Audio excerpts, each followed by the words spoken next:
Hallelujah, hallelujah, hallelujah, hallelujah. Thank you Lord, thank you Lord.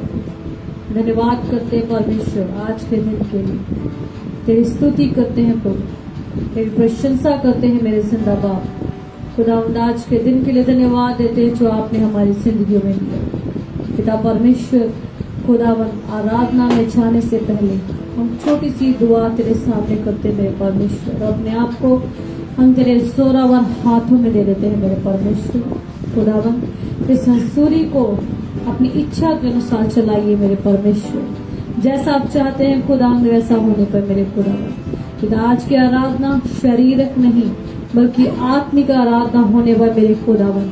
और पिता परमेश्वर खुदावंद, पिता परमेश्वर तेरा धन्यवाद करते हैं। तेरे वचन में लिखा है, यह 2 या 3 तेरे नाम में एकत्र होते हैं, आप उनके बीच में मौजूद होते हैं। हम विश्वास करते हैं तेरी मौजूदगी हमारे बीच में है। हम जितने लोग इस जगह पे हैं खुदावंद, तेरी आराधना के लिए एक एक क्षण को पिता परमेश्वर अपने जोरावर हाथों में ले, और तेरा आत्मा एक एक क्षण को छूने पर हमारी आराधना पिता परमेश्वर बहुत से लोगों के लिए शुभ कार्य का कारण बनने का तेरा धन्यवाद करते हैं। और जितने लोग प्रभु जी आज ऑनलाइन हमारे साथ जुड़ते हैं पिता परमेश्वर, इस प्रस्तुति के दरमियान, आज के वचन के दरमियान सब लोग प्रभु जी आशीष को पा सकें। Thank you Lord Jesus, thank you Jesus, thank you Lord. तेरा लहू बड़ा कीमती है प्रभु, तेरा लहू बड़ा कीमती है, तेरा लहू बड़ा कीमती है प्रभु, तेरा लहू बड़ा कीमती है, तेरा लहू बड़ा कीमती है प्रभु, तेरा लहू बड़ा कीमती है, तेरा लहू बड़ा कीमती है प्रभु, तेरा लहू बड़ा कीमती है। क्योंकि उस लहू में ताकत है जिससे हम पाते हैं छुटकारा,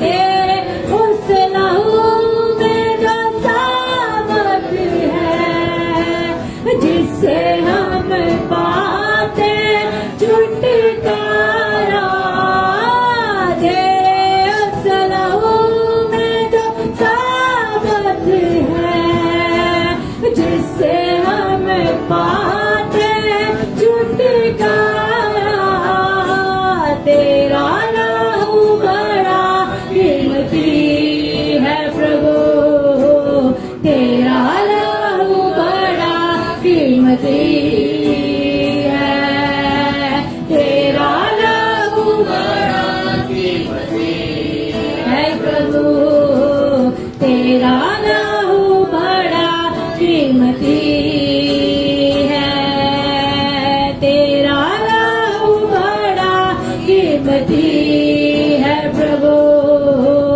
तेरा लहू बड़ा कीमती है। क्योंकि उस लहू में जो ताकत है जिससे हम पाते हैं छुटकारा, क्योंकि उस लहू में जो ताकत है जिससे हम पाते हैं छुटकारा,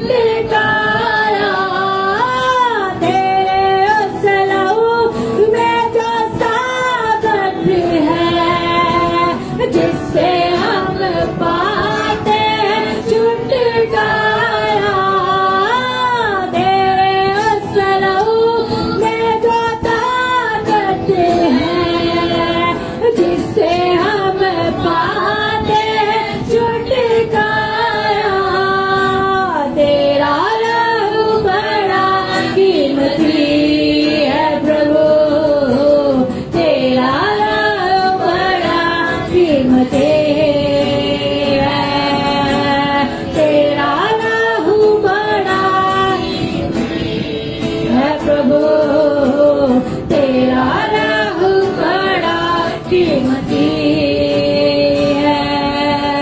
तूने जो लहू बहाया है, सारी दुनिया को बचाया है।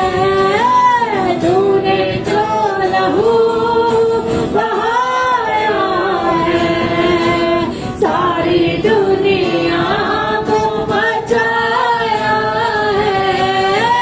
तूने जो लहू बहाया है, सारी दुनिया को बचाया है। तूने जो लहू बहाया है, सारी दुनिया को बचाया है। तूने जो लहू बहाया है, सारी दुनिया को बचाया है। कभी तूने किसी से न कुछ मांगा, कभी तूने किसी से न कुछ चाहा, कभी तूने किसी से न कुछ मांगा, कभी तूने किसी से न कुछ चाहा, कभी तूने किसी से न कुछ मांगा, कभी तूने किसी से न कुछ चाहा। तेरा लहू बड़ा कीमती है प्रभु, तेरा लहू बड़ा कीमती है। तेरा लहू बड़ा कीमती है प्रभु, तेरा लहू बड़ा कीमती है। क्योंकि उस लहू में जो ताकत है, जिससे हम पाते छुटकारा,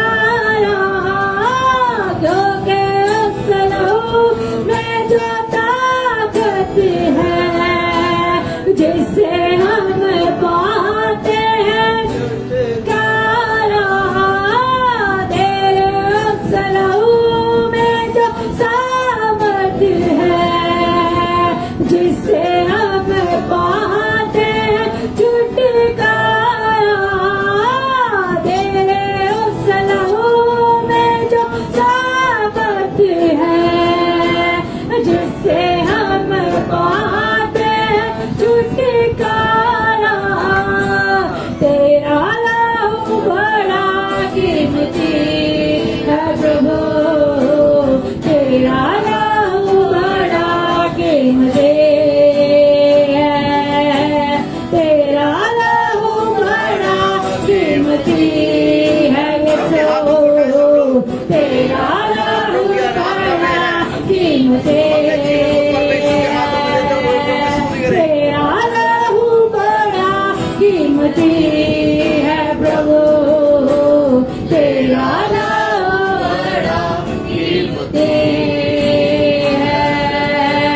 तेरा लहू बड़ा कीमती है प्रभु, तेरा लहू बड़ा कीमती है। क्योंकि उस लहू में जो ताकत है, जिससे हम पाते हैं छुटकारा।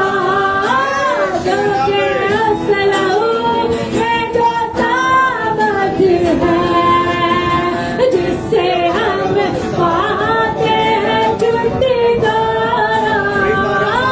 तेरे उस लहू में जो सामर्थ है, जिससे हम पाते हैं छुटकारा। तेरे उस लहू में जो सामर्थ है,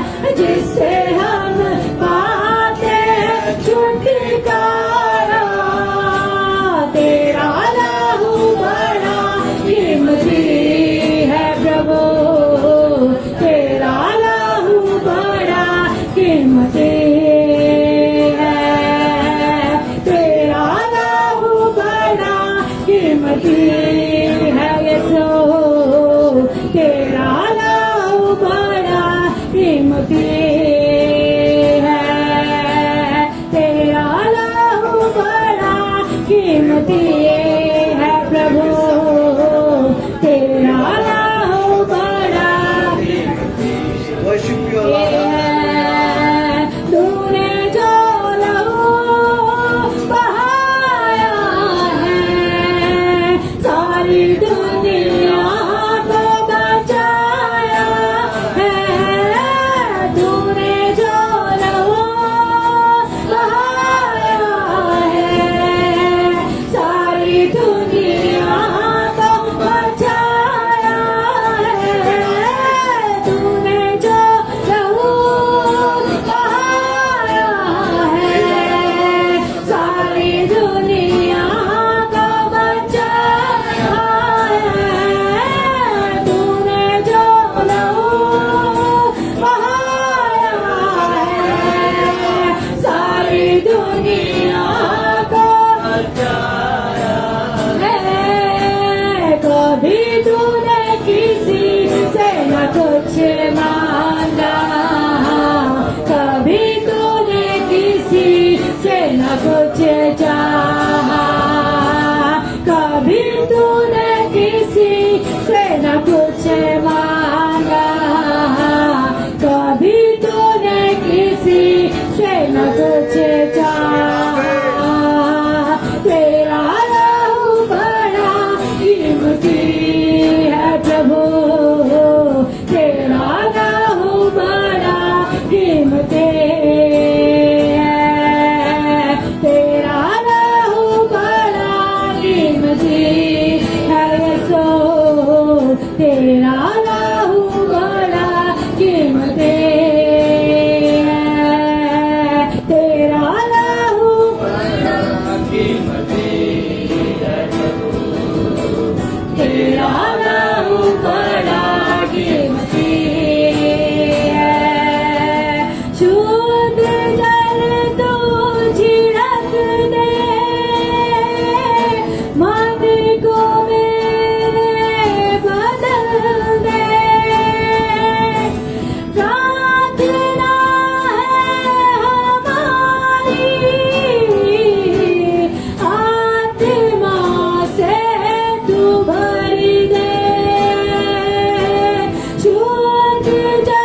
अति पवित्र स्थान में ले चल प्रभु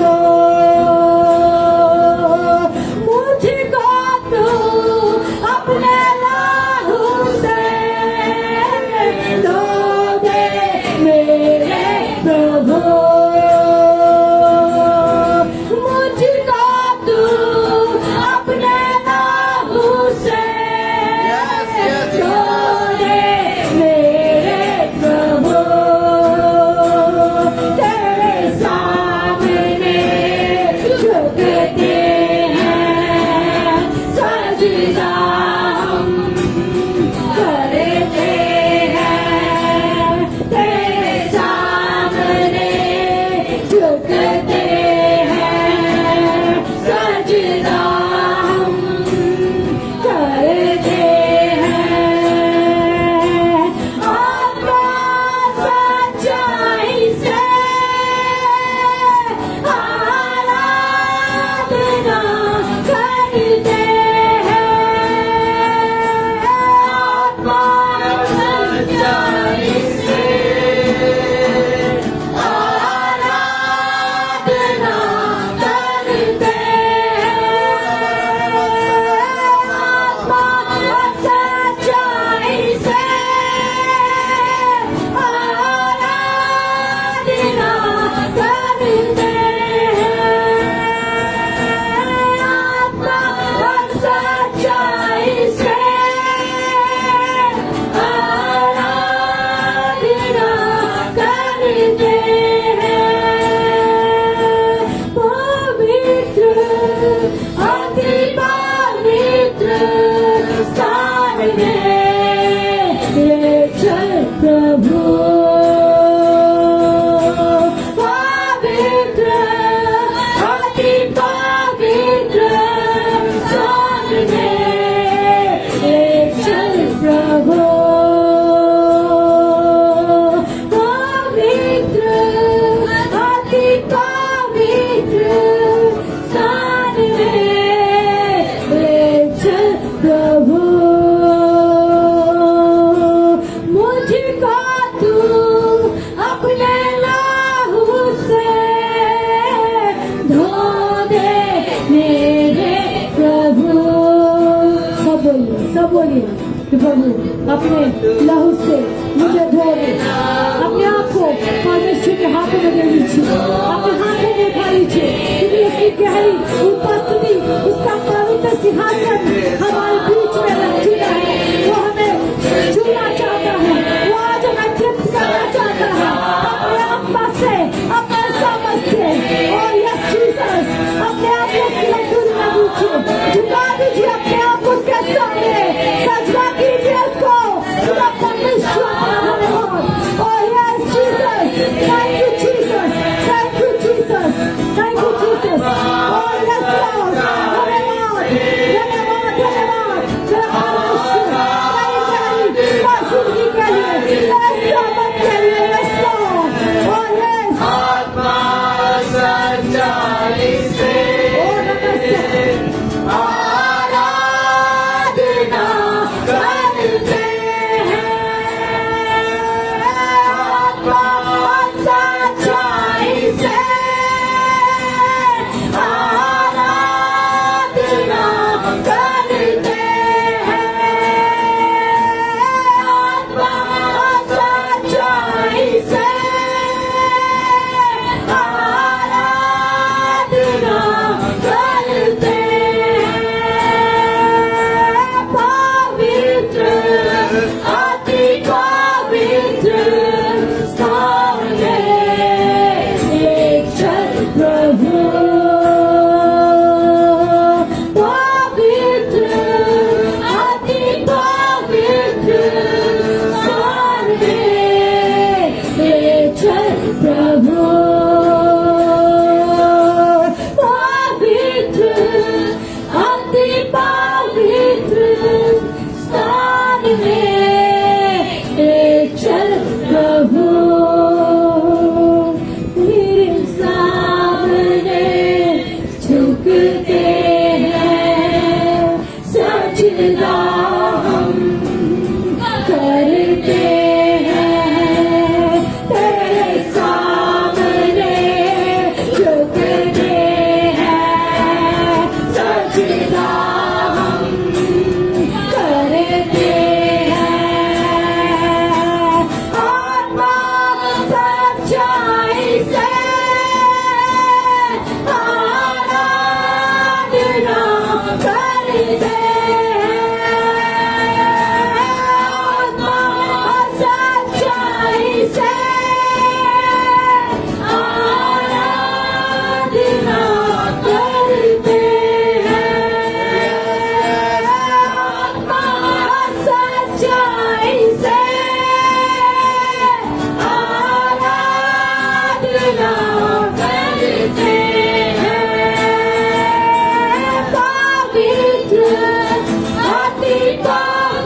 द लॉर्ड जीसस। तेरा धन्यवाद करते मेरे परमेश्वर इस गहरी उपस्थिति के लिए, तेरे सिंहासन के लिए मेरे खुदा। धन्यवाद पिता परमेश्वर उस दरिया की लपटों के लिए जो स्वर्ग से हमारे बीच में आती है। और यस लॉर्ड हालेलुया। धन्यवाद करते हैं प्रभु तेरे सामर्थ के लिए। ये तेरा सामर्थ ही है जो हमें सिखाता है, ये तेरा सामर्थ ही है जो हमें चलाता है। हालेलुया। हम सब जन मिलकर उसको धन्यवाद देते हैं। धन्यवाद दीजिए, धन्यवाद दीजिए, क्योंकि उसकी आराधना में छुटकारा है, उसकी आराधना में शिफा है। और यस लॉर्ड हालेलुया। पवित्र आत्मा की स्तुति करते हैं, तेरे नाम को ऊंचा उठाते मेरे खुदावन। इस आराधना में तेरे उपस्थिति के लिए हम धन्यवाद देते हैं कि तेरी आराधना तेरे राज में हमारी आराधना आज पहुंची है खुदावन। और तेरी आराधना में छुटकारा है, तेरी आराधना में पूरा परमेश्वर बड़े बड़े सामर्थ्य होते हैं खुदावन। और तेरी आग के लिए धन्यवाद। और यस जीसस तेरी आग की लाइटों के लिए धन्यवाद, तेरे सामर्थ के लिए धन्यवाद। और मेरे परमेश्वर और मेरे धन्यवाद। हम अपने आप को तुझे देते हैं खुदावन। इस जिंदगी के द्वारा फिर तेरी कोशिश करते हैं मेरे परमेश्वर। हालेलुया। और यस जीसस और yes Lord you are mighty, you are mighty, you are merciful. और यस लॉर्ड, और yes Lord, thank you Jesus. Oh yes Lord. धन्यवाद मेरे परमेश्वर तेरी भलाइयों के लिए, तेरी करुणा के लिए, तेरे सामर्थ के लिए, तेरे बल के लिए जो हमारे बीच में है। हालेलुया। खुदावन तेरा धन्यवाद करते हैं पिता परमेश्वर, तेरी सारी बातों के लिए धन्यवाद करते हैं क्योंकि हम इससे योग्य नहीं थे। ये तेरी भलाई है, ये तेरी भलाई है कि आज हमारी जिंदगियों में तू विराजमान है। ये तेरी भलाई है, ये तेरी करुणा है पिता परमेश्वर कि आज हमारी जिंदगियों के द्वारा तेरी आराधना हो रही है। ओ यस जीसस। धन्यवाद करते मेरे परमेश्वर जब हम आगे बढ़ते हैं तेरे वचन की तरफ खुदावन, तू हमारी मदद और सहायता कर खुदावन। हमें तैयार कर अपने पवित्र वचन के लिए जिसको हम अपने अंदर ले सके मेरे खुदावन, और तेरे वचनों के ऊपर हम कायम रह सकें, उन पर चल सके मेरे खुदावन। और आप पिता परमेश्वर अपने दास को रूह का ताजा अभिषेक देके इस्तेमाल कर खुदावन, जो भी सुने खुदावन वो ग्रहण कर सके। और जितने हम यहाँ पे हैं खुदावन, हमें पिता परमेश्वर खुदा वचन के द्वारा चलने का सामर्थ्य दे। और जितने लोग प्रभु जी ऑनलाइन हमें ज्वाइन करते हैं खुदावन, उनकी जिंदगी में आज जो तेरा बीज बोया जाए वचन का 1000 गुना फलवंत होने पर खुदावन धन्यवाद करते अपने आप को, तेरे दास को, और जितने लोग इस जगह पे मौजूद हैं सबको तेरे हाथों में देते हैं। यीशु मसीह के जीवित और सामर्थी नाम में मांगते हैं, आमीन।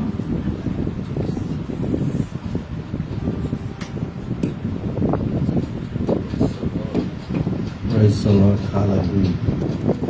Praise to Jesus. Praise to Jesus. Praise to Jesus. Praise to Jesus. Praise to Jesus. Hallelujah. Hallelujah. Hallelujah. Thank you, Jesus. Hallelujah. Thank you, Jesus. Thank you, Jesus. Thank you, Holy Spirit. Oh, praise the Lord. Hallelujah. Praise to Jesus. Praise to Jesus. Hallelujah. So हम प्रभु को धन्यवाद देते हैं आज के दिन के लिए, आज के समय के लिए जो परमेश्वर ने हमें आज का मौका दिया है। हम प्रभु की स्तुति करते हैं तो परमेश्वर भला है और वो भले काम हमारे जीवन में करता है। हालेलुया। हालेलुया। मैं विश्वास करता हूँ हमारे जीवनों में हर रोज परमेश्वर अद्भुत काम करता है, और वो जो काम करता है वो इसीलिए करता है ताकि वो अपने आप को प्रकट करे कि वो जिंदा है और वो हमसे प्रेम करता है और वो हमें बचाना चाहता है। हालेलुया। और वो हमें उत्साहित करता है, वो हमें बढ़ाता है, और ये हमारे लिए समय होता है कि हम परमेश्वर के साथ चलें। तो परमेश्वर का धन्यवाद हो। पिछले संडे हमने सीखा था हमें कैसे परमेश्वर के साथ चलना है, कैसे हमें परमेश्वर के साथ चलना है, और कैसे हमें तैयार होना है ताकि हम उसकी इच्छा को पूरा करें और उसकी बात को मानें। तो आज भी हम थोड़ा समय परमेश्वर के वचन में पढ़ेंगे, और मैं आपको बताना चाहता हूं कि जो भी दिन परमेश्वर हमें देता है ना, वो हमारे लिए बहुत इम्पोर्टेंट होता है ताकि हम परमेश्वर के नजदीक आ जाएं। और परमेश्वर की महिमा को दें। तो परमेश्वर ने हमें यदि आज का दिन दिया है तो हम आज के समय को गवाएं नहीं। यदि हम परमेश्वर के साथ नहीं चल पाए ना, यदि हम परमेश्वर की इच्छा को पूरा नहीं कर पाए ना, यदि हम परमेश्वर की बात को नहीं मान पाए और यदि हम परमेश्वर की आज्ञाकारी नहीं कर पाए ना, तो समझ लेना वो दिन हमारा बेकार है। बाइबल में लिखा है कि हनोक जो था वो 365 साल तक परमेश्वर के साथ साथ चलता रहा। कितने साल तक? 365 साल तक। पता है उसका जो परमेश्वर के साथ चलना का जो आशीष थी उसे तो मिली, तो वो परमेश्वर ने उसे उठा लिया।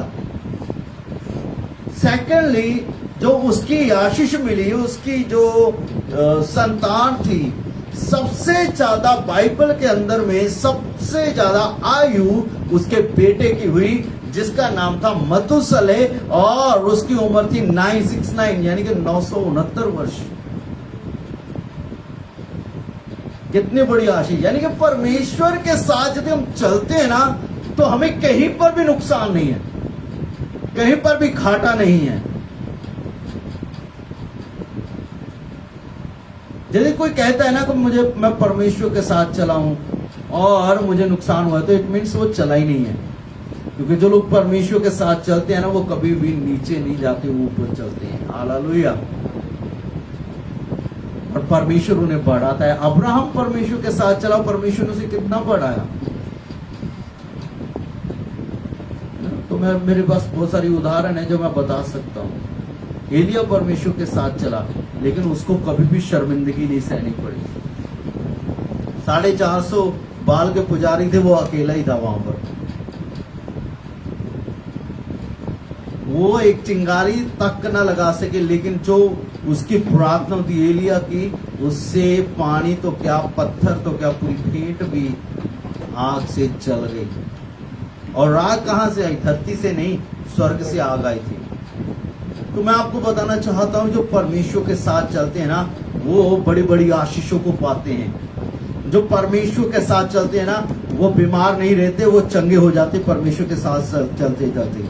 क्योंकि जो परमेश्वर के साथ चल रहा है ना, वो चंगा करने वाले के साथ चल रहा है, तो वो बीमार नहीं रह सकता है। यदि हम आशीष देने वाले के साथ चल रहे हैं ना, तो हम भी आशीष देने वाले बन जाएंगे। यदि हम परमेश्वर के साथ चलते हैं ना, तो हम नीचे नहीं, हम ऊपर की ओर बढ़ेंगे। हमारी बढ़ोतरी होगी, हमारी संतान, हमारे वंश, हमारी पीढ़ियां आशीषित हो जाएंगी। हालेलुया। लेकिन अफसोस की बात है, बड़े बड़े दुख के साथ इस बात को कहना पड़ रहा है। लिखा है हनोक 365 साल तक परमेश्वर के साथ चलता रहा। कितने साल तक? 365 दिन मत करिए, 365 दिन मत गिनिएगा, क्योंकि 365 दिन एक साल ही बनता है। लेकिन वो 365 साल चला है। एक दिन नहीं चला है, वो 2 दिन नहीं चला है, वो 1 महीना 2 महीने नहीं, 1 सदी नहीं, 2 सदी नहीं, 3 सदी से भी ऊपर वो परमेश्वर के साथ चला है बिना रुके। लेकिन आज का समय एक ऐसा समय है कि सिर्फ लोग चंगे हो जाते हैं और क्या करते हैं, वापस चले जाते हैं। बस थोड़ी सी आशीष लेते हैं और लेकर के सेटिस्फाई होकर के चले जाते हैं। थोड़ी सी बरकत लेते हैं और कहते हैं नहीं, लोगों को मैं क्या कहूं, मैं रिश्तेदारों को क्या कहूं। कभी कभी कुछ लोगों का ये मानना रहता है, चलो थोड़ा बहुत हमें परमेश्वर के साथ चलना चाहिए। ऐसा नहीं, हमें थोड़ा बहुत नहीं, हमें पूरा परमेश्वर के साथ चलना है।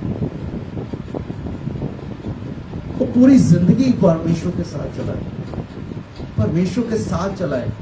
लेकिन हम 1 साल चलते हैं, 2 साल चलते हैं, 3 साल चलते हैं, 5 साल चलते हैं और वापस हो जाते हैं। कुछ लोग तो 1 महीने के बाद ही वापस हो जाते हैं, कुछ 6 महीने के बाद वापस हो जाते हैं, कुछ 3 महीने के बाद वापस हो जाते हैं, कोई 1 साल के बाद वापस हो जाते हैं। वो चल ही नहीं पाते, रेगुलर चल नहीं पाते हैं। आज हम 1 महीना अच्छी दुआ करेंगे, लेकिन फिर दूसरे महीने हमारी प्रार्थना फुस हो जाएगी। 1 महीना बड़ा विश्वास का जोश रहेगा, लेकिन 1 महीने के बाद खत्म। एक हफ्ता हमारा उपवास का बड़ा जोर रहेगा, लेकिन उसके बाद खत्म। क्यों हम परमेश्वर के साथ नहीं चल पाते? क्योंकि परमेश्वर के साथ चलना बहुत कठिन है। संसार में चलेंगे तो सोचते हैं बड़ा आनंद मिलता है, बड़ा नाम होता है, बड़ा काम होता है, बड़ी पहचान होती है, लेकिन परमेश्वर के साथ चलने के लिए वो तो कुछ नहीं। लेकिन हम ज्यादातर लोग भूल जाते हैं कि हम कितने इस संसार को खुश करेंगे, कितने इस संसार को कमाएंगे, कितने इस संसार के साथ चलेंगे। ज्यादा से ज्यादा 70 वर्ष, इससे ज्यादा कोई जी सकता है 80 साल या 90 साल। लेकिन परमेश्वर के साथ चलने वाला बंदा वो हमेशा तक चले जिंदा रहता है। हालेलुया। हनोक अभी तक मरा नहीं है, एलिया अभी तक मरा नहीं है। परमेश्वर के साथ चलने की कितना बड़ा आशीष है? लंबी उम्र किसी को नहीं चाहिए, बस कहते हैं नहीं संसार के साथ 70-80 साल हो जाए। स्वर्ग के परमेश्वर के साथ समय बिताएंगे इस धरती पर, तभी तो स्वर्ग जाएंगे। इस धरती पर तो हम उसके साथ समय बिताते नहीं, तो स्वर्ग में कैसे समय बिताएंगे? हम थोड़ा सा दौड़ लगा करके थक जाते हैं। अरे मैंने बड़ी दुआ कर ली, मैंने बड़ी बाइबल पढ़ ली, मैंने बड़ा कुछ कर लिया। मैं अपने आप को बड़ा बनाने की बात नहीं कर रहा हूँ, लेकिन मैं इतना कहना चाहता हूँ, मैंने 14 बार बाइबल पढ़ चुका हूँ और 15वीं बार पढ़ रहा हूँ। लेकिन अभी भी मैं चल रहा हूँ, अभी भी पढ़ रहा हूँ। डेली मेरी रूटीन है 7-8 अध्याय मुझे पढ़ने ही पढ़ने हैं। प्रार्थना की रूटीन नहीं मैं तोड़ता हूँ। मुझे पता है परमेश्वर के साथ चलना है, मुझे डेली पता होता है। मैं हमेशा परमेश्वर के साथ चलते वक्त इस बात को जरूर सुनता हूँ कि आज परमेश्वर की इच्छा मेरे जीवन में क्या है, मुझे क्या करना है। यदि परमेश्वर कुछ ही नहीं बताता तो आराम से बैठता हूँ, दुआ करता हूँ, स्टडी करता हूँ, परमेश्वर के साथ चलता हूँ। जब हम परमेश्वर के साथ चलते हैं ना तो बड़ी बरकत है। जिसको ये टेस्ट एक बार बढ़ गया ना परमेश्वर के साथ चलने का, तो मैं इतना कहता हूं, आंधियां आपको नहीं रोकेंगी, लेकिन आंधियां आपको देखकर अपना रास्ता बदलेंगी। हालेलुया। मुश्किलें आएंगी और चली जाएंगी, उसको पता है यहां टिकने वाली नहीं है, क्योंकि आप परमेश्वर के साथ चल रहे हैं, उस परमेश्वर के साथ जो इस आंधियों को, तूफानों को भी शांत करता है। हालेलुया। तो आज का जो मेरा मैसेज है, हमें यू टर्न नहीं लेना है, हमें परमेश्वर के साथ यू टर्न नहीं लेना है। हालेलुया। चलिए मैं परमेश्वर के वचन में से आगे बढ़ना चाहता हूँ। जिनके पास बाइबल है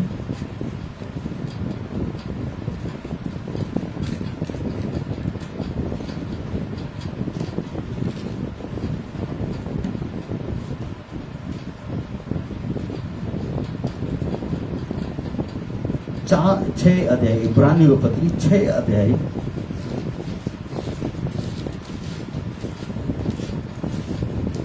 इब्रानियों 6 अध्याय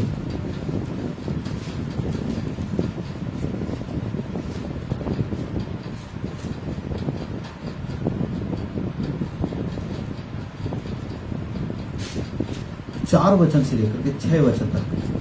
क्योंकि जिन्होंने एक बार ज्योति पाई है और जो स्वर्गीय वरदान का स्वाद कर चुके हैं और पवित्र आत्मा के भागी हो गए हैं और परमेश्वर के उत्तम वचन का और आने वाले युग की सामर्थ का स्वाद चख चुके हैं, यदि वे भटक जाए तो उन्हें मन फिराव के लिए फिर नया बनाना अनहोना है, क्योंकि वे परमेश्वर के पुत्र को अपने लिए फिर उस पर चढ़ाते हैं और प्रकट में उस पर तुरंत लगाते हैं। हालेलुया।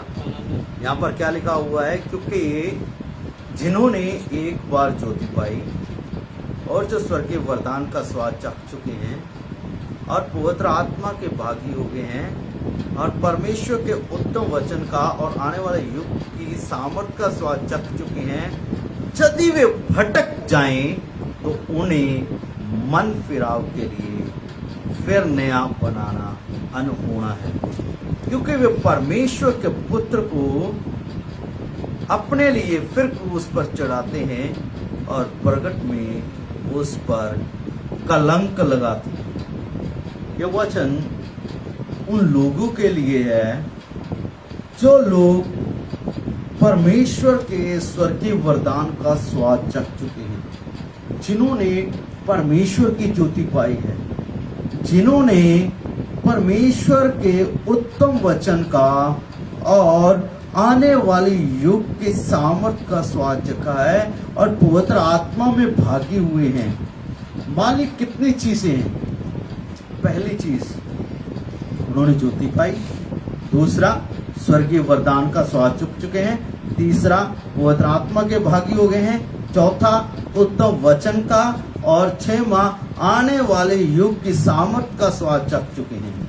और यदि ऐसे बंदे जिन्होंने यीशु मसीह पर विश्वास किया, बड़ी बरकत पाई, उनको एहसास हो गया कि यीशु मसीह महान है और उसके जैसा कोई नहीं है इस संसार में, और वो यीशु मसीह से आशीष पाते हैं, चमत्कार पाते हैं, चंगाई पाते हैं, बरकत पाते हैं, भरपूरी पाते हैं, अभिषेक पाते हैं, बंद द्वार खुलते हैं, मरते मरते जिंदगी पा लेते हैं। और ऐसे लोग यदि फिर भी चलते चलते चलते चलते परमेश्वर के साथ यदि वो भटक जाए, तो उनका बाइबल बताती है फिर उन्हें नया बनाना अनहोना है। मन फिराव के लिए उन्हें नया बनाना अनहोना है, क्योंकि वो भटक चुके हैं। और जब वो भटक चुके हैं और यदि वो वापस आते हैं तो वो दोबारा यीशु मसीह को क्रूस पर चढ़ाते हैं,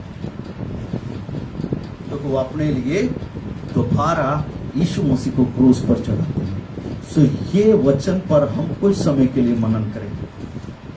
तो मैं आप लोगों को बताना चाहता हूँ बड़े ध्यान से, ताकि हम अपने जीवन को परमेश्वर के साथ चलाएं।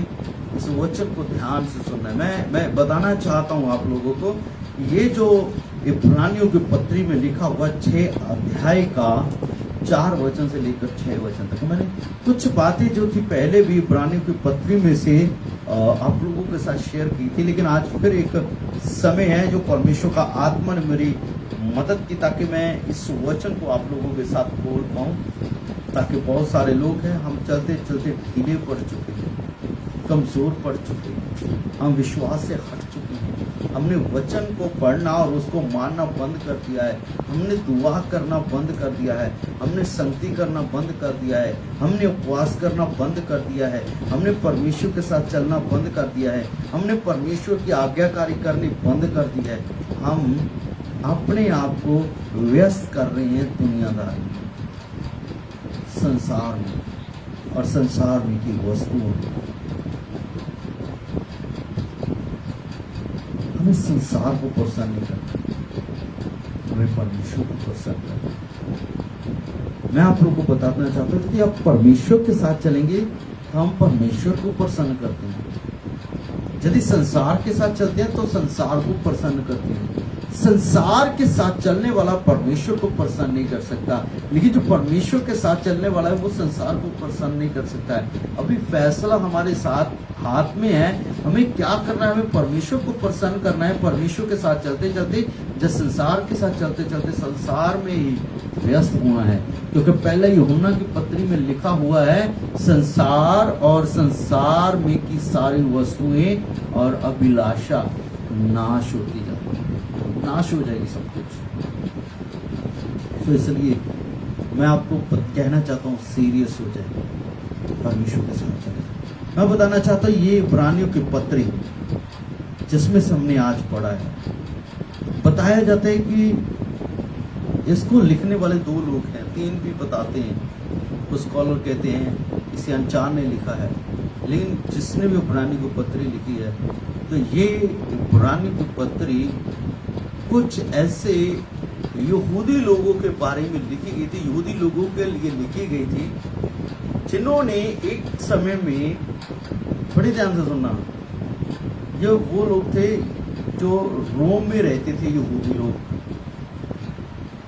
ठीक है, ये वो यहूदी थे जो रोम में रहते थे और अपनी व्यवस्था को मानते थे, पूरा करते थे। लेकिन जब इनके पास वचन पहुंचा कि यीशु मसीह सच्चा परमेश्वर है, तो इन यहूदी लोगों ने क्या किया, इन्होंने बाइबल में से छानबीन की, खोज की और इन्हें पता चला कि वाकई में यीशु ही परमेश्वर है। यीशु ही परमेश्वर का पुत्र है। यीशु ही वो मसीहा है जो आने वाला था, जिसके लिए भविष्यवक्ताओं ने कई बार भविष्यवाणियां की। तो उस वक्त बहुत सारे यहूदी जो रोम में रहते थे, उन्होंने क्या किया कि जब यीशु मसीह के बारे में सुन लिया, उस पर विश्वास किया, अपने मन फिराए, विश्वास किया और यीशु मसीह को आराधना करना शुरू कर दिया और उसके पीछे चलते रहे। लेकिन पहली सदी में ही जब ये घटना हुई, तो उस वक्त क्या हुआ, शैतान बड़ा चतुर है। उसने पहली सदी की कलीसिया में ही गड़बड़ियां डालनी शुरू कर दी थी। जब ये पहली सदी में लिखी गई इब्रानियों की पत्री, उस वक्त कलीसिया जब बढ़ रही थी, परमेश्वर के आत्मा का काम बड़े जोरों से हो रहा था, लोग बचाए जा रहे थे, लोग चंगे हो रहे थे, लोग परमेश्वर के पुत्र की पहचान कर रहे थे, लोग यीशु मसीह को जान रहे थे। उस वक्त जब हजारों हजार लोग यीशु मसीह को कबूल कर रहे थे, ग्रहण कर रहे थे, यीशु मसीह पर विश्वास कर रहे थे और यीशु मसीह के पीछे चल रहे थे, उस वक्त शैतान ने लोगों को गुमराह करने के लिए एक नई चाल चली। एक नई चाल चली शैतान। चाल क्या चली? कुछ लोगों को परमेश्वर के वचन से हटाने के लिए और यीशु मसीह की और उनसे उनका ध्यान हटाने के लिए उनके बीच में कुछ गलत शिक्षा को लाकर के रख दिया। कुछ गलत शिक्षा को लाकर रख दिया। यदि हम बाइबल पढ़ते हैं तो मैं आपको बताना चाहता हूं, आप इब्रानियों का पहला और दूसरा अध्याय पढ़िएगा घर में रहकर, ठीक है। लेकिन कुछ वचन मैं जरूर बताऊंगा, लेकिन आप घर जाएंगे तो इब्रानियों की पत्री को बड़े ध्यान से पढ़ना, ठीक है। पहले और दूसरे अध्याय में जब परमेश्वर के दास ने परमेश्वर की आत्मा के द्वारा जो लिखाया गया, उसमें लिखाया गया जो परमेश्वर के आत्मा के द्वारा, वो ये था कि हमें स्वर्ग दूतों की पूजा नहीं करनी, स्वर्ग दूतों के पीछे नहीं चलना है। एक वचन मैं खोलना चाहता हूँ, इब्रानियों की पत्री पहला अध्याय, इसका इब्रानियों 1 अध्याय उसका 5 वचन। क्यों जो पुत्र जो परमेश्वर ने के ਨੂੰ ਕਦੇ ਆਖਿਆ ਤੂੰ ਮੇਰਾ ਪੁੱਤਰ ਹੈ, ਮੈਂ ਅੱਜ ਤੈਨੂੰ ਜਨਮ ਦੁਆਇਆ ਹੈ ਅਤੇ ਫਿਰ मैं ਉਹਦਾ पिता होवांगा। बस बाइबल जो लिखा परमेश्वर के वचन में लिखा है, यहाँ पर वो परमेश्वर का दास ये कहता है कि वो इस जगह पर क्लैरिफाई कर रहा है, लोगों को बता रहा है क्या परमेश्वर ने किसी स्वर्गदूत को कहा है ये बात, क्या हमने सुनी है? तो वहां पर परमेश्वर का दास कहता है क्या स्वर्गदूतों में से कब किसी से कहा है, कब किसी से कहा तू मेरा पुत्र है और आज तू मुझसे उत्पन्न हुआ है और फिर यह मैं उसका पिता हूंगा और वह मेरा पुत्र होगा। तो यहां पर वो लिखता है क्या परमेश्वर ने किसी को बोला है ये बात, किसी स्वर्गदूत को कि तू मेरा पुत्र है, तू मुझसे उत्पन्न हुआ है? क्योंकि उस वक्त जब कलीसिया बढ़ रही थी, उस वक्त शैतान ने जो उनके बीच में एक शिक्षा लाकर खड़ी कर दी, वो ये बता दिया कि यीशु मसीह जो परमेश्वर का पुत्र है वो मनुष्य बन करके इस धरती पर आया। क्या बन करके? क्या बन करके आया? मनुष्य बनकर आया, है ना। तो जब हम बाइबल को पढ़ते हैं तो बाइबल बताती है कि मनुष्य क्या है कि परमेश्वर उसकी सुधि ले। दूसरे अध्याय को पढ़ेंगे तो पता लगता है वहां पर कि मनुष्य का पुत्र क्या है कि तो उसकी चिंता करता है। तूने उसे स्वर्गदूतों से कुछ ही कम किया है, तूने उस पर महिमा और आदर का मुकुट रखा है।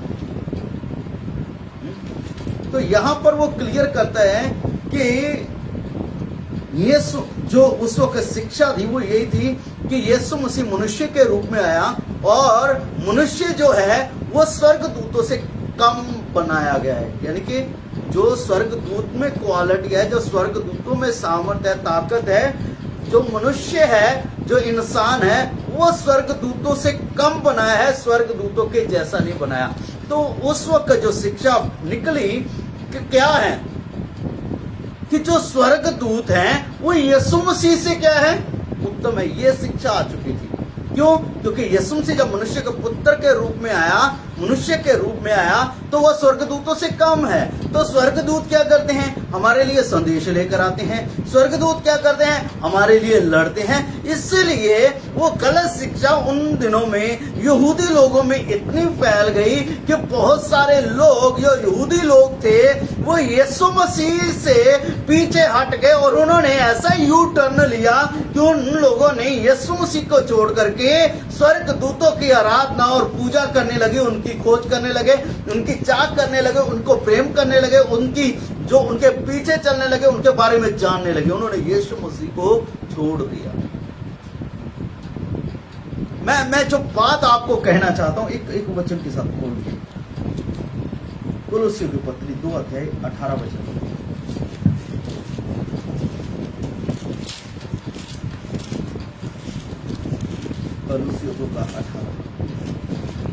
कोई मनुष्य आत्महीनता और स्वर्गदूतों की पूजा करा के तुम्हें दौड़ के प्रतिफल से वंचित ना करे। हाँ, क्या ना करे? स्वर्गदूतों की, क्योंकि उन दिनों में क्या हो गया था कि जो लोग थे वो यीशु मसीह से पीछे हट करके स्वर्गदूतों की पूजा करने लगे, स्वर्गदूतों की आराधना करने लगे। और सेम आज भी ऐसा ही होता है। मैं आप लोगों के साथ बात करना चाहता हूं, सुनिए ध्यान से। जब आप आत्मा की बेदारी में होकर के चलने लगे, प्रार्थना में बढ़ने लगे, वचन में बढ़ने लगे, परमेश्वर में मजबूत होने लगे, यीशु मसीह के साथ चलने लगे, यीशु मसीह के साथ चलते चलते शैतान को पता चल गया कि अभी अच्छा चलने लगे, कोई ना कोई गलत बीज, कोई ना गलत शिक्षा, कोई ना कोई गलत बात उसने हमारे मन में ला करके रख दी। और आज हम भी ऐसे हो चुके हैं। हमने भी यीशु मसीह की और जब पहले ताक रहे थे, आज हमने कुछ और चीजों को ताकना शुरू कर दिया। सीरियसली मैं कहना चाहता हूँ, आज हमारी नजर यीशु मसीह पर है। आज हमारी नजर, मैं ये नहीं कहता स्वर्गदूतों की ओर है, शायद किसी और जगह पर हमारी,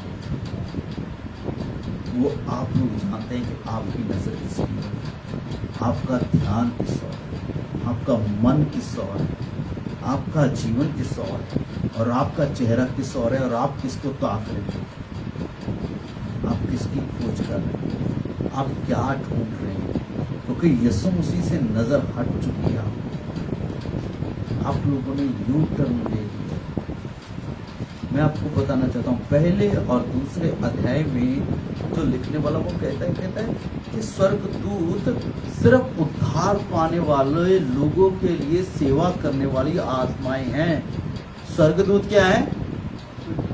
वो हमारे लिए सेवा करने वाली आत्माएं हैं। हमें उनकी पूजा नहीं करनी, हमें उनकी आराधना नहीं करनी। लेकिन फिर तीसरे और चौथे अध्याय में लिखा है कि मूसा से भी उत्तम यीशु मसीह है। क्योंकि क्या है, उस वक्त लोग थे कहने लगे, अरे मूसा के द्वारा तो हमें आज्ञाएं आई, मूसा के द्वारा तो हमें हुक्म मिले, तो यीशु मसीह के द्वारा। तो उन लोगों ने क्या किया कि यीशु मसीह से ज्यादा मूसा को मानने लगे उस वक्त। सेकेंडली, तब परमेश्वर का दास कहता है कि परमेश्वर के घर में मूसा बहुत इंपॉर्टेंट है, लेकिन मूसा घर का मालिक नहीं है, वो सिर्फ घर का बनाने वाला है। मालिक है वो यीशु मसीह है। हालेलुया। हम कभी कभी उन चीजों पर नजर लगा लेते हैं जो हमें लगती है ठीक है भाई, बढ़िया है, अच्छा है। उस वक्त भी लोग कहने लगे, अरे स्वर्गदूत तो संदेश लेकर आते हैं, बहुत अच्छा है। जब परमेश्वर के दास ने ये बातें बताई, फिर शैतान ने उनको सामने खड़ी कर दी, अरे मूसा सबसे उत्तम है क्योंकि वो 10 हुक्म लेकर के आया, वो मार्ग दिखाया, वो मिस्र से निकाल करके लाया। लेकिन तीसरे और चौथे अध्याय में कहता मूसा तो सिर्फ घर का बनाने वाला है, लेकिन घर का मुखिया जो है, मालिक है, वो यीशु मसीह। ऐसे 5वें और 6वें अध्याय में महायाजक के बारे में जिक्र है। बाइबल बताती है कि यीशु मसीह हमारा एक ऐसा महायाजक है जो मरता नहीं, जो सदाकाल हमारे लिए दुआ करता रहता है। वो साल में एक बार नहीं, वो हर वक्त परमेश्वर के सिंहासन के सम्मुख रहता है और हमारे लिए दुआ करता है।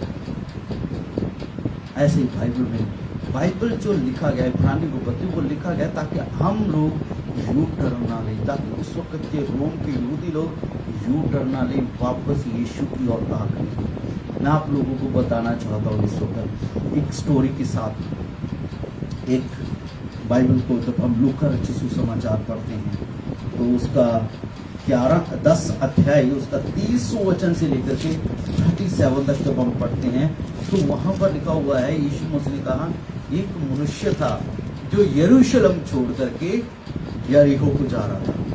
कहाँ जा रहा था? सुनिए ध्यान से, घर जाकर के पढ़ेगा, नोट कर लीजिए। लूका रचित सुसमाचार 10 अध्याय 30 वचन से लेकर 37 वचन तक। एक इंसान था, एक बंदा था जो यरूशलेम छोड़ करके यरीहो जा रहा था। यरूशलेम क्या है? यरूशलेम यरूशलेम क्या है? परमेश्वर की वाचा का घर, परमेश्वर का घर। तो यरीहो क्या है? यरीहो को यदि आप ध्यान से पढ़ेंगे तो यरीहो एक अंधकार की नगरी है। वो बंदा प्रार्थना वाले घर को, आराधना वाले घर को, परमेश्वर की हजूरी को छोड़ करके वो पाप की ओर जाता है। लिखा है अभी तक वो रास्ते में था, बीच में था, अभी तक यरीहो तक पहुंचा ही नहीं था कि रास्ते में क्या हुआ? चोर और डाकू ने उसे घेर लिया। चोर और डाकू ने उसे घेर लिया, उसे मारा पीटा और उसके वस्त्र उतार दिए और क्या किया? उसको अधमुआ कर करके वहां छोड़ दिया। अब वो नंगा था और अधमुआ। मैं एक चीज बताना चाहता हूं, आदम और हवा परमेश्वर के साथ चलते थे, लेकिन जब वो चल रहे थे, चलते चलते शैतान ने उनको गलत शिक्षा दे दी, अरे तुम इस वृक्ष का फल खा लो, ये भले और बुरे के ज्ञान के वृक्ष का फल खा लो, परमेश्वर जानता है तुम इसको खाओगे मरोगे नहीं बल्कि परमेश्वर के जैसे हो जाओगे। उन्होंने खाया और परमेश्वर से दूर। तो क्या हुआ? बाइबल बताती है, यूहन्ना रचित सुसमाचार 10 अध्याय 10 वचन में, चोर किसी और काम के लिए नहीं बल्कि चोरी करने, घात करने और नाश करने के लिए आया। शैतान किस लिए आया? नाश करने। और इस बंदे को जो यरूशलेम छोड़ करके यरीहो को जा रहा था, इसके जीवन में क्या हुआ? आदम और हवा को उसने बोला कि तुम मरोगे नहीं बल्कि परमेश्वर के जैसे हो जाओगे। लेकिन जब आदम आखिरी सांसें गिन रहा था तब उसको एहसास हुआ, अरे शैतान ने जो बोला था वो झूठ बोला था, जो परमेश्वर ने कहा वही सच है। आज शैतान झूठ बोल करके हमें गुमराह कर रहा है, हमें परमेश्वर से दूर कर रहा है ताकि हमें परमेश्वर के साथ ना चले। हमें धार्मिक जीवन जीने से, हमें पवित्रताई का जीवन जीने से, हमें परमेश्वर के साथ चलने से वो रोकने के लिए अलग अलग चीजें, अलग अलग ऑफर लेकर आ रहा है। जैसे इब्रानियों के पत्र में लिखा, पहले स्वर्गदूतों की वो स्वर्गदूतों की जो शिक्षा थी वो लेके आ गया, फिर मूसा के बारे में लेके आ गया, फिर महायाजक के बारे में लेकर आया। लेकिन वो कभी नहीं चाहता कि हम यीशु की ओर ताकते रहें। लेकिन आज मैं आप लोगों को बताना चाहता हूं, इब्रानियों की पत्री में इस बात को प्रकट किया, शैतान किसी न किसी रीति से लोगों को मसीह के पीछे चलने से, मसीह की ओर ताकने से और मसीह के साथ चलते रहने से रोकने के लिए बड़ी चालें चल रहा है। आपका जीवन साधारण नहीं है। आपका जीवन जो सोच रहे हैं बड़े खेल का मैदान, वो ऐसा नहीं है। हम जंग के मैदान में हैं। हम एक लड़ाई लड़ रहे हैं कि हमें यीशु के साथ चलना है, लेकिन शैतान हमें चलने नहीं देता है।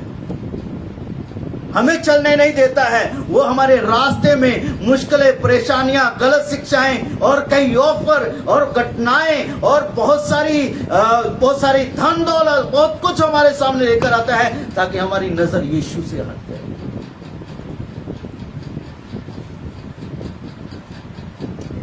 इब्रानी के पत्र में 12 है, लिखा है परमेश्वर के वचन में, इब्रानी 12 मैं पढ़ना चाहता हूँ, इसके बाद मैं बंद करूंगा।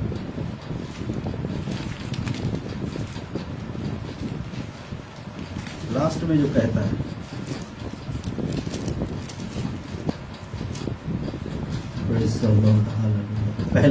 पहली आयत, इस कारण जबकि गवाहों का ऐसा बड़ा बादल हमको घेरे हुए है, तो आओ हर एक रोकने वाले वस्तु और उलझाने वाले पाप को दूर करके वह दौड़ जिसमें हमें दौड़ना है, धीरज से दौड़े और विश्वास के कर्ता और सिद्ध करने वाले यीशु की ओर ताकते। क्या करना है हमें? क्या करना है हमें? रोकने वाली वस्तु और उलझाने वाली, गलत शिक्षा, गलत डिसीजन, फैसले, गलत बातें। कभी कभी हम सोचते हैं अरे ये तो परमेश्वर के वचन में लिखा हुआ, हम तो वही कर रहे हैं जो परमेश्वर का वचन कहता है। उस वक्त शैतान ने कहा रे परमेश्वर का वचन कहता है कि जो यीशु मसीह था वो मनुष्य बनकर आया और वो स्वर्गदूतों से कम था। शैतान बड़ा चुस्त है, आज वो हमारे साथ गेम करता है, हमें पता ही नहीं चलता है। हम तो कहते हैं ये तो परमेश्वर के वचन में लिखा हुआ। जो बात, जो चीज आपको आज्ञाकारी से, ईमानदारी से, पवित्रताई से पीछे हटा रही है ना, वो परमेश्वर की ओर से नहीं है।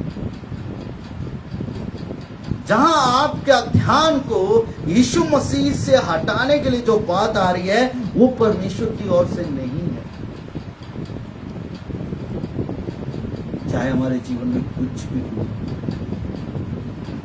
भी क्यों ना हो, इसलिए मैं आप लोगों को कहना चाहता हूं, यू टर्न मत नहीं।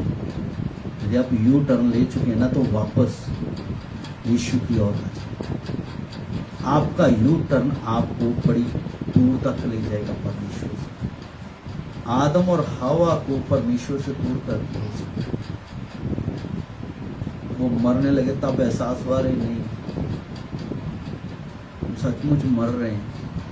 आखिरी सांसों में उन्हें पता चला हम मर रहे हैं। मैं ये चीज बताना चाहता हूं, उस वक्त पछताने का कोई फायदा नहीं होगा जब हम आखिरी समय में। आज हमें पता है ना, आज हमें बाइबल में लिखा हुआ है, मुझे याद आ रहा है, परमेश्वर के वचन में लिखा हुआ है, उपदेशक की किताब में, कि जब तुम परमेश्वर के भवन में आए तो बड़े सावधानी के साथ कदम रखना, बड़ी चौकसी के साथ कदम रखना। क्यों? हम जब परमेश्वर के साथ चलते हैं, हम आत्मा में है, हमें बहुत सावधान रहने की जरूरत है। दूसरा करंथियों में लिखा हुआ है, जो समझता है ना मैं स्थिर हूं, वह चौकस रहे, कहीं गिर ना पड़े। हम चौकस रहे, कहीं हम यू टर्न तो नहीं ले चुके हैं,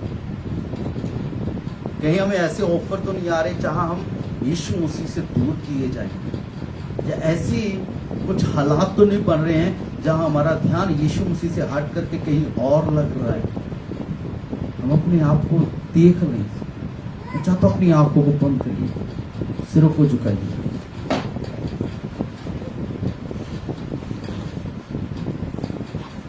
हम यू टर्न मत लें,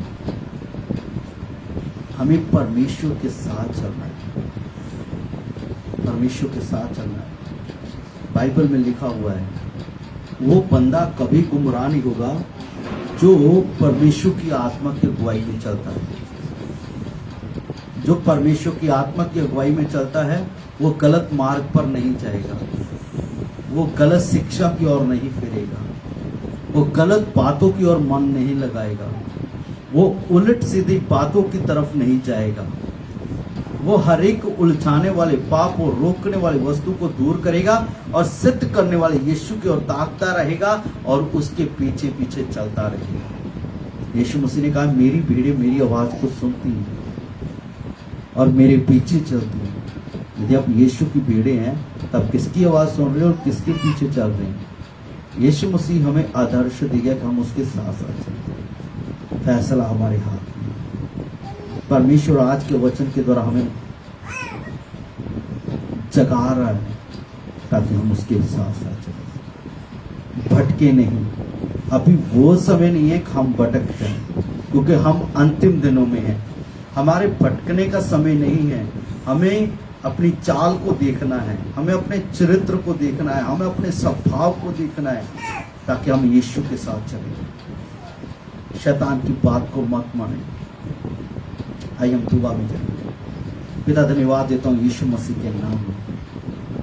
फिर दोबारा तेरे पास आता हूँ। आज के सुंदर वचन के लिए धन्यवाद करता हूँ जो तूने अपनी आत्मा के द्वारा हमें दिया। पिता परमेश्वर, प्रार्थना करते खुदावंद आज का वचन इन तेरे बच्चों के जीवन में 30-60 गुना फल लेकर आए। सचमुच में ये सीधे तेरी और ताकते रहे और तेरे पीछे चलते रहे। गुमराह करने वाली बातें, गुमराह करने वाली चीजें जो हमें आपसे दूर करती हैं, वो सबके जीवन से दूर हो यीशु के नाम। मैं दुआ करता हूँ आज का वचन इनके हृदयों पर लिखा जाए प्रभु। ये बड़ी सावधानी के साथ चले, ये शैतान की युक्तियों में न फंसे, शैतान के दिए हुए ऑफर को ये एक्सेप्ट न करने पाए बल्कि ये तेरी आत्मा की अगुवाई में चले, ताकि ये तेरे साथ चले। और खुदावंद जब तू बादलों पर आए तो वो ये तेरे साथ चलते चलते बादलों पर उठा लिए जाएंगे। धन्यवाद देते हैं और खास करके दुआ करता हूँ आज जितने भाई बहन हमारे साथ ज्वाइन हुए हैं, जुड़े हैं पिता परमेश्वर, और जितने लोग यहाँ पर हैं, यदि इनमें से कोई भी बंदा जो भटक गया है, तेरा आत्मा एक एक जन को वापस लाने पाए कि ये तेरी ओर ध्यान करे। और यदि हम में से कोई दुखी रोगी बीमार लाचार है, इसी वक्त यीशु के नाम में चंगा हो जाए। हर एक दुख, हर एक रोग, हर एक बीमारी यीशु के नाम में दूर होने पाए।